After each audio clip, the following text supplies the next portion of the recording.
We dismiss history at our peril. Liberty Nation Radio with Mark Angelides. President Joe Biden is in hot water once again with the discovery that he himself possessed classified documents in a storage cupboard, much like that of former President Donald Trump. But what is the DOJ going to do about it? What are the papers saying? Welcome back to Liberty Nation Radio here on the Radio America Network. I'm your host, Mark Angelides. On today's fun-filled show, we'll be speaking with Scott D. Cosenza to discuss specifically what the DOJ is preparing to do about Joe Biden's foibles. We'll also be discussing the price of eggs and what's happening in the new GOP-led House. And remember, Liberty Nation Radio is sponsored by LibertyNation.com, where you can access podcasts, breaking news, analysis, and a range of biting and brilliant shows to whet your appetite for freedom and your fondness for the great American Constitution.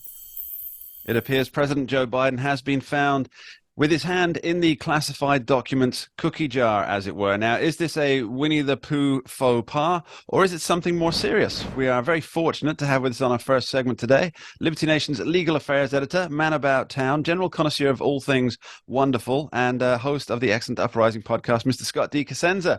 Scott, how are you, sir? And president of the Foie Gras Defense League. President of the Foie Gras Defense League, self-appointed. I wonder if such a thing exists, and if so, did Joe Biden have documents on that stashed away in his office? Now, this is the big story of the week, clearly, Scott. Joe Biden apparently had classified documents, and if I just may quote somebody of great wisdom on this, who could be that irresponsible? Now, who do you think that quote's from? Shocks. Well, I know that that's from President Joseph Robinette Biden Jr. Responding to the fact that Donald Trump had classified documents locked away in a closet, which Joe Biden's now done. Tell me, say it ain't the same, Scott. Well, I've been reeling since I heard the news, Mark. It shocks the conscience, to be sure. This was a nothing burger when it was for Donald Trump, and it was a nothing burger for Joe Biden, legally speaking. But when we turn all the laws like pretzels, or to twist and turn to attack our enemies, no matter their intended purpose or the actual, quote unquote crime committed, I suppose turnabout is fair play, and turnabout there is. Yeah, it certainly seems that I guess the phrase "hoisted by his own hypocritical petard" is probably quite applicable in this situation. Now, I think it might surprise a lot double standards, Mark. They'd have no standards at all. Thank you, Scott Cosenza and Groucho Marx. I believe that was. I think it might surprise many people when you say that the initial situation with Donald Trump was also a nothing burger. Because obviously we've seen in the gushing headlines of there has been some ink spilled over the matter. Oh yeah, I mean that is column inches galore. I mean they might even have to move on to the metric system to keep that going. But it's not really a big issue in your opinion. Why is that? What's your legal mind tell you? The president of the United States has the ability to classify or declassify any document he chooses at any time. Now, this is while that person is president, I'm referring to, not necessarily after they've left office. Or before, let's be clear. Let's just nip that one in the bud before we get there. But yes, or before. And, there are mechanisms that have been put in place via executive order for the orderly declassification of documents in a way that sort of those people that have access to these things can kind of track and follow. But that's not a matter of federal law, which can be then broken by the president, and it's not a part of the Constitution. The executive is the president in so many ways, and what the president says or does goes. And so the term that I think is kind of funny, I've seen written about, is that he telepathically declassify the documents, and that gives the notion that somehow Donald Trump had to file the proper forms if he wanted to declassify them, and that is not reflected that I can see anywhere in the law, and certainly not in the Constitution. If the president of the United States on his last day in office wants to walk out of the White House with a tractor trailer load full of documents and declassify them as he does so, he doesn't have to file forms or tell anyone. So I've always thought, Mark, that President Trump faced no criminal jeopardy for for what he did. If he indeed, at the time he was president, thought and did in his mind anyway, because to do in his mind is to actually do in this instance, declassify the documents. So, I mean, of course, convincing a jury that he didn't think about classifying the documents would, of course, only declassifying the documents would only work in DC, which I guess if it ever comes to trial will be in DC.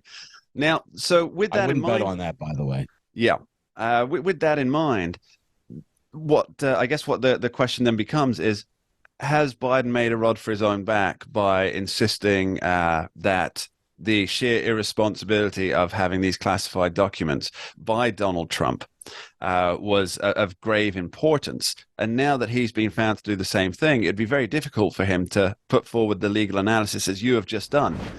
See, I don't think so, Mark, because what you've proposed is that the president then be held to a single standard and that hypocrisy somehow be punished in the body politic. And I don't see that happening. In fact, the opposite, I think, is true. I think it's simply ignored and celebrated. And the idea that there's a single standard, I don't see reflected in reality. You know what? I specifically want to talk about that and about what Mr. Merrick Garland will be doing a little later in the show, Scott. So we have finally had some word from President Biden about these documents. He finally deigned to answer some questions, and he said he didn't know what documents were there. So this now, poor Mr. Biden, he certainly has a fantastic defense, by the way. It's a great defense, isn't it? Now he certainly seems to have a track record of forgetting things. You know, like who he is, who the president is, which office he's running for, which people are still alive, who he's apparently speaking to, and of course the other day it was mistaking the Salvation Army for the Secret Service, which is all par for the course for a president, right? And it's not something to be shouted about within the pages of the media. But to say that he didn't know what documents were there, that kind of brings us back to a situation, doesn't it, Scott? Because your point being that it's a bit of a nothing burger is that the president can declassify at any time. But Joe Biden, until recently, wasn't president, and these documents have been at his office, the office that he used at Penn, the Biden Penn Center, since 2017. So he personally, I'm just trying to gather the intricacies on this. He personally could not have had the power because he was not the executive. He was the vice executive. But he could not have had the power to declassify those classified documents. Let's just stop right now and address that for a second, which is, and I don't necessarily agree with you. Sure, that's okay. I'm just trying to that he did not have the power to declassify documents. We know for sure that while he's in office, the vice president has the power to declassify documents that he classified or that his office classified. That's both that is expressed in executive orders. Both proper and normal, yes. The question about whether or not he has the power to declassify documents throughout the executive remains open. I think that it's actually reasonable to suggest that he does. I mean, the point of having a vice president is, presumably to do the job of the president when, the president can't do it. It's not just if he dies, of course, like that's a lot of money to spend on just a person in waiting, so presumably he's able to exercise powers that the executive delegates to him or that are normal for somebody acting in the stead of the executive. We don't have an inch thick body of laws discussing vice presidential declassification and when it's appropriate. Like the idea that all these things must be, documented by like voluminous bodies of law or regulation, it's just not reflected in reality. So we have to go by sort of standard principles of good, basically it's like corporate governance almost, right? Would the vice president of a corporation have the power to do something that the ordinary power that the president of a corporation might do? It stands to reason to me that they would. But here's the rub, Mark, and I think this is the funniest part of the whole thing. It's far less likely that Biden has the power and Trump does not. In other words, certainly, without question, the president has this power. It is actually arguable whether the vice president does. Now, I come out on the side that he does, but it's definitely a debatable point.